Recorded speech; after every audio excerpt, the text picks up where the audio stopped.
نحمده نصلي على رسوله الكريم اما بعد اعوذ باللہ من الشیطان الرجیم بسم اللہ الرحمن الرحیم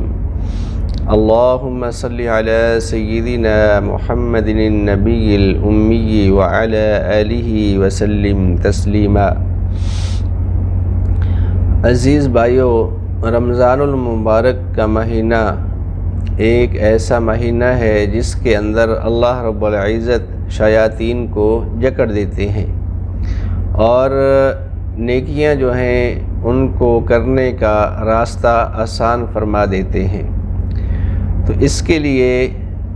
جہاں پہ ہم روزہ رکھتے ہیں، تراویح پڑھتے ہیں، تو اس کے ساتھ ساتھ دو کام اور کر لیں تو انشاءاللہ تبارک و تعالی ہمارا جو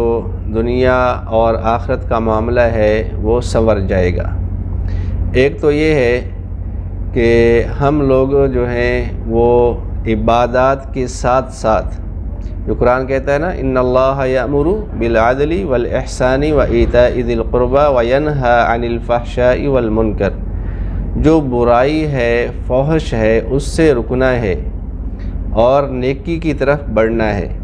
اگر ہم صرف نیکی کرتے رہتے ہیں اور برائی جو ہے اس سے نہیں ہٹتے، برائی سے نہیں رکتے، تو